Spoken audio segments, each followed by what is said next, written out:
vai perceber a dificuldade que isso pode representar. Mas isso ainda no campo, então, do dilema dos produtos, né? E aí, chegando nos modelos de negócio, chegando nas estratégias, né, o que a gente tem aqui é uma certa balbúrdia, né, uma diversidade de agentes, uma diversidade de iniciativas empreendedoras, né, desde startup tecnológica, né, que sai das universidades americanas e outras, né, e investidores de risco, né, alguns investidores lá do Silicon Valley viraram uma espécie do Green Valley, apostando nessas tecnologias, né, e, muito fortemente, empresas estabelecidas em outras indústrias que vêm meter o bico, que vêm se interessar, que vêm contribuir em algum grau, que vêm interferir nesse processo. Por exemplo, né, empresas de petróleo e gás, mais pela via do biocombustível, as empresas de química, as de biotecnologia, as empresas de agroindústria, estilo ADM, Bunge, Cargill, etc., né, que dominam essa dimensão, as empresas de ingredientes para alimentos, né, e meu foco crescentemente, as empresas de papel e celulose, né, porque elas sabem plantar, elas sabem crescer a biomassa, tratam só para tirar a celulose, para fazer o papel, pouco aproveitam a lignina, pouco aproveitam a xilose, que vai lá para o licor negro, que é até um treco super poluente. Essas empresas estão começando a olhar para essa atividade, algumas delas estão, inclusive, num esforço de incorporação dessa atividade, né? E aí, como é que elas funcionam, né? Você tem um processo de busca de competências, né? de complementaridade, de casamentos, de associações, entre uma série delas, né? Eu botei aqui uma listinha, por exemplo, das startups, está aí na transparência seguinte, né? É uma listinha interessante que ela tem dois efeitos. Primeiro, que eu tenho que mudar ela de vez em quando, né? Porque tem gente que morre e tem gente que aparece, novas propostas, novas perspectivas, né? Lá em cima, a Mires e a LS9 são duas empresas parecidas, só que a LS9 morreu, né? E a Mires ainda é um certo destaque dessa indústria. São nomes que vocês possivelmente não conhecem, a maioria deles, né? Mas que têm conceitos diferentes, produtos diferentes, usam tecnologias diferentes, né? Daquelas que eu coloquei lá inicialmente, né? Daquelas opções que eu apontei, né? E aí, quando a gente passa, elas estão conversando e se associando com as estabelecidas, né? Aí é uma lista não exaustiva daquelas mais destacadas nos diversos segmentos, né? Então, na química e na petroquímica, né, talvez as duas maiores estrelas em termos de incorporar a biotecnologia, incorporar os renováveis, seja a DuPont e a DSM, que é uma empresa holandesa, super tradicional na química, mas que está fazendo essa conversão. As outras têm tomado suas iniciativas. Eu tenho começado a prestar mais atenção na BASF por alguns projetos bem interessantes, né? Petróleo e gás, essas aí são as que teriam iniciativas mais interessantes, né? Sempre com a ausência da Exxon, que é bem desinteressada dessas atividades, embora tenha colocado um dinheirinho em alguns projetos bem inovadores de algas, né? Na agroindústria seriam essas, papel e celulose, né? Tem uma aí brasileira, que é a Fibria, né? Que é uma empresa muito interessante, que a gente vai escutar falar dela como uma bio-based empresa, né? A Stora Enso, que possivelmente vocês não conhecem, é finlandesa, e ela está transpondo o portfólio dela de papel e celulose para biomateriais de uma maneira geral. Comprou empresa nos Estados Unidos, montou laboratórios nessa direção. É um caso bastante bom de estudar. A Borregaard, que é norueguesa também. As empresas de ingrediente para alimentos, a Corbion, que é o atual nome da Purac, que até tem uma fábrica em Campos de ácido lático, é uma empresa que tem entrado nesses produtos, né, mudado um pouco o perfil de atuação. E aí o que é interessante aí de chamar a atenção é o seguinte: ninguém sabe tudo para fazer esses produtos. Então, se eu sair lá de Berkeley, né, com uma extraordinária ideia de uma levedura, o que for, eu não sei fazer engenharia, não sei produzir em escala, não sei ter o acesso à matéria-prima, não sei vender o produto, né? Então, o que acontece? Inevitavelmente, você tem alianças, você tem montagens nessa direção, né? E aí, sintetizando tudo que eu falei, né, quer dizer, você tem empresas de setores diferentes, base de conhecimento diferente, né? Repara em termos de Brasil, o que isso representa? Representa, quer dizer, quais são os ativos que a gente tem em relação a esse processo, né? uma capacidade agrícola, uma capacidade de produção da biomassa de ponta, porque teve desenvolvimentos, teve Embrapa, tem história da soja, tem história do eucalipto, tem da cana, tem N histórias de grandes feitos tecnológicos nesse processo. Tem uma capacidade de produção centrada principalmente no etanol e nos biocombustíveis, né? Talvez tenha uma deficiência, tem, na biotecnologia mais avançada, com certeza, né? Mas tem um ponto muito importante. Se é verdade que esse setor é um setor em estruturação, significa que nenhum país está na frente do outro, nenhuma região está realmente na frente do outro, né? Por mais que a Europa seja boa na tecnologia, a deficiência, a dificuldade na fonte de matéria-prima é bastante significativa, é quase incontornável, mesmo nos Estados Unidos, que já é um território maior, mesmo assim, né? Quer dizer, a matéria-prima tem um fator de atração desses investimentos que é bastante importante, né? Então você tem um conjunto de condições que são boas, né? E é completamente diferente de quando você começou a fazer carro, de quando você tentou fazer informática, de quando você tentou entrar nas indústrias que já eram desenvolvidas no mundo, né? Nós estamos falando de alguma coisa que está se estruturando de uma maneira geral, né? Esse é um ponto muito importante de ser percebido. A gente tem tentado conversar isso com os interlocutores do BNDES, pessoas que a gente tem acesso e discute as coisas, de tentar criar uma agenda de bioeconomia que amarre todas essas perspectivas, quer dizer, que a gente saia, né, de uma certa camisa de força, que é etanol biodiesel, e enxergue isso como uma coisa não de biocombustíveis, mas de bioeconomia, né? Então, essa é a mensagem. E aí, vou passar devagar. Aí tem um quiz para terminar. Tá, pode passar. São duas frases que vocês têm que adivinhar quem falou, né? A primeira é alguém dizendo o seguinte, né, que a gente está num ponto de virada, numa direção de uma revolução verde, né, que o período fóssil, o período petróleo, daqui a 200 e tantos anos, vai ser um interregno, vai ser um ponto na história, né? Quem é que tem coragem de falar uma coisa dessa, né? Certamente um professor maluco, fanático por essas inovações, falaria, né? Mas quem falou foi um pouquinho mais responsável que um professor maluco, né? Que foi o CEO da DSM, que é uma empresa química tradicional, né? Imagino que ele estava em pleno poder da consciência e tudo, né? Ele soltou essa frase, né? A outra frase é interessante, que destaca, né? Quer dizer, o potencial econômico em relação a um potencial ideal, que é importante, né? Meramente ambiental, né? Isso aí foi falado por uma economista, né, que trabalha muito com os grandes ciclos tecnológicos, que é a Carlota Pérez, né? Quando ela, numa palestra que eu tive a ocasião de assistir nessa época, ela soltou essa frase, né? Os desafios colocados pelo ambiente, né, eles, na verdade, têm um potencial de gerar um novo ciclo de crescimento. Ela trabalha muito com grandes ciclos tecnológicos, né, e ela enxerga um ciclo, né, centrado nisso. Para isso, ela bota lá diversas condições que se resumem nessa ideia, né? O verde tem que ficar, né, tem que virar moda, né? Tem que virar alguma coisa que se difunda amplamente, né? E não seja um nicho meramente particular, né? Bom, é isso. Se vocês quiserem continuar essa conversa, né? A gente tem um blog, essas historinhas eu conto por lá, né? Um blog lá do pessoal do Instituto de Economia. Tem até agora, mais recentemente, um canal no YouTube, né? Menos visitado que o Porta dos Fundos, com certeza, né? Mas quer dizer, que às vezes tem umas entrevistas, uns debates, e no blog a gente tem lá uma série de artigos que seria uma maneira da gente continuar conversando sobre isso. Obrigado.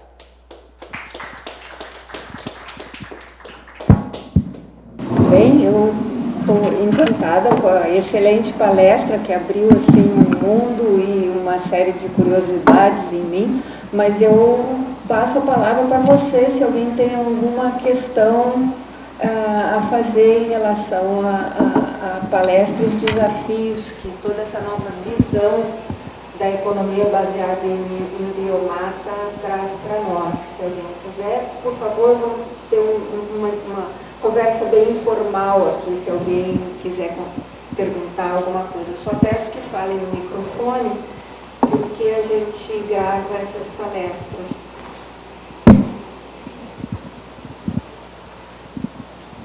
Aí eu pediria que se identificassem também.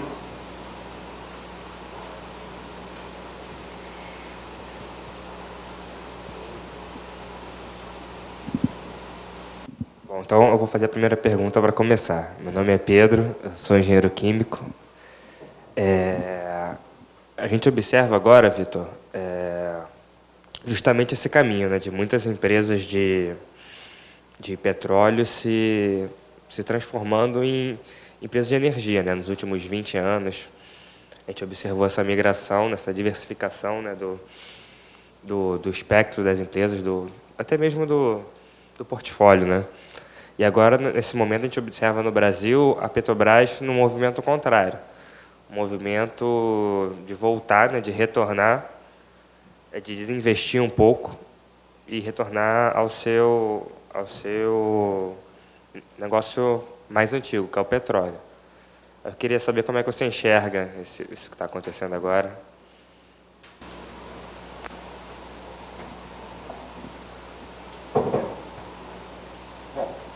Talvez, Pedro, essa ideia da empresa de energia tenha sido mais falada do que feita de uma maneira geral, né? Quer dizer, teve idas e vindas, né? Só para citar dois casos, né, de idas e vindas, por exemplo, a PT, né, a British Petroleum, ela foi uma pioneira em investir em solar. Ficou mais de 20 anos, cheguei a levantar isso, eu acho que 25 anos, investindo em solar, né? Alguns anos atrás saiu, né? Depois de um consistente esforço, né? Saiu. Num outro sentido, a Total, né, recentemente gastou qualquer coisa como $1 bilhão, $1 bilhão para entrar nesse mesmo negócio. Então, se você olhar os portfólios dessas empresas, teve idas e vindas, né? Quer dizer, a Exxon, a única passagem clara como empresa de energia é a entrada no gás, combinar petróleo e gás. Essa é clara, né? Mais do que isso, é bastante variado, né? Na direção dos biocombustíveis, né, talvez o movimento mais forte certamente foi da Shell, né, que até se associou no Brasil com a Cosan, gerando a Raízen e se tornou uma produtora grande, né? E tem uma empresa canadense, que eu escrevi ali, né, que é Neste, que é pouco conhecida nossa, porque ela até não explora petróleo, ela só refina e vende. Essa é a única empresa de petróleo que eu conheço que tem uma mudança efetiva de competências e de portfólio nessa direção. Ela tem um diesel renovável que é feito nas refinarias e é bem associado ao refino normal de petróleo, muito interessante, com uma capacidade instalada já bem grande, e você vai ver a apresentação da empresa, ela já se coloca claramente assim, né? Agora, isso tudo para dizer que a Petrobras teria certamente um papel muito importante, né, no desenvolvimento dessas tecnologias no país, não resta dúvida, pela capacidade, talvez hoje não, mas pela capacidade tradicional de investimento, né, pelos recursos humanos que você teria no SEMPES, né, e algumas iniciativas foram feitas, né, mas, e aí, por sorte ou por azar, não sei, né, a entrada da Petrobras em biocombustíveis, né, foi uma entrada, infelizmente, nas dimensões menos rentáveis do negócio, né? Quer dizer, e agora estava sendo obrigada a pagar por isso, né? Principalmente no biodiesel, né, onde ela se viu levada a construir unidades claramente não competitivas, claramente não econômicas, para dar suporte a um programa, né, quer dizer, de governo que queria instalar unidades de biodiesel em tal e tal região. Quer dizer, isso foram investimentos de grande risco. Não vamos discutir se devia ter feito ou não devia ter feito, mas eles contribuem para o grande volume de prejuízos que a empresa acabou tendo nessa área, né? Mas tem uma atividade de pesquisa, né? Tem o etanol 2G da Petrobras, ele esteve em um determinado momento no mesmo nível de desenvolvimento que os que hoje estão começando a atividade industrial estavam, só que pararam. Eu acho que tem uma contribuição importante que é uma pena que a gente possivelmente vai demorar a contar com ela. Né? Então, é um ativo que está se perdendo.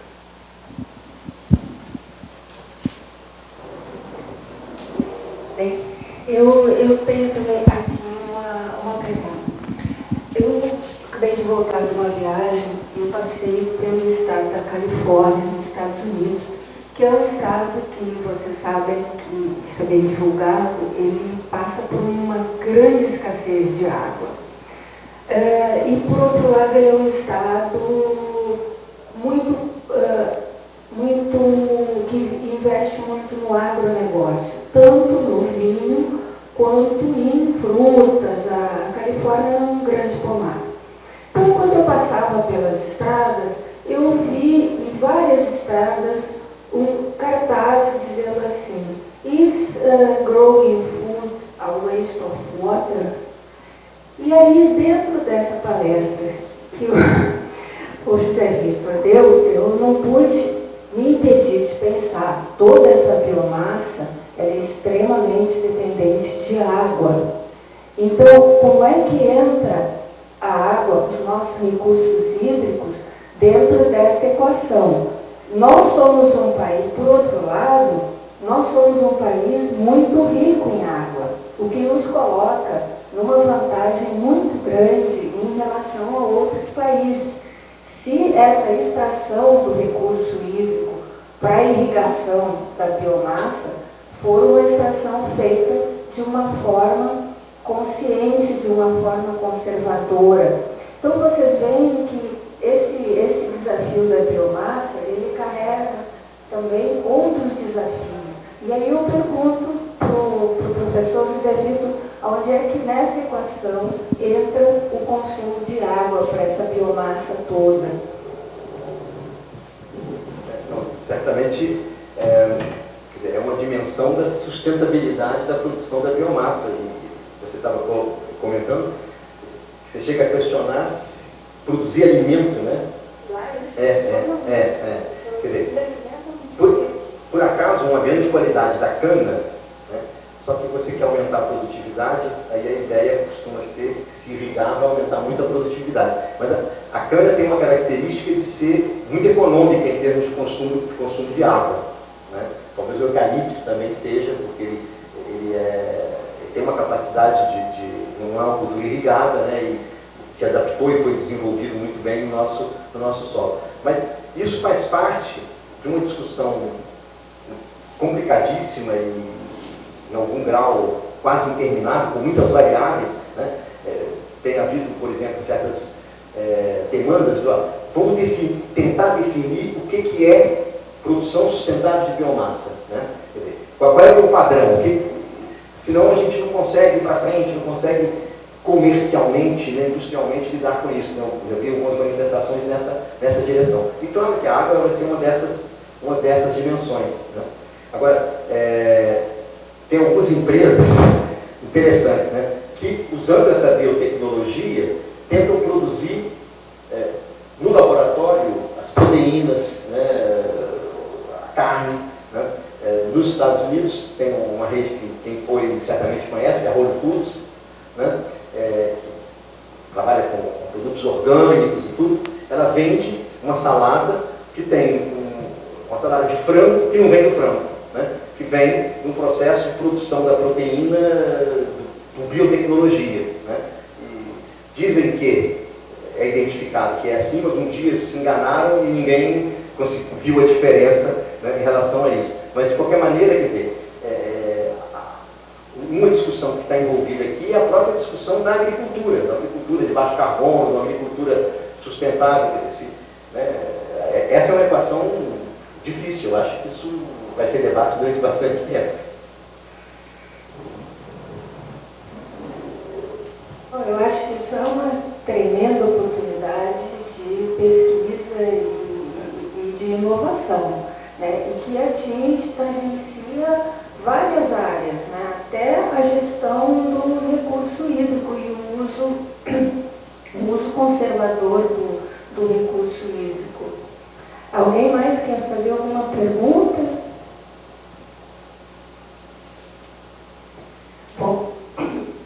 eu vou agradecer mais uma vez ao professor José Vitor. Eu pessoalmente fiquei muito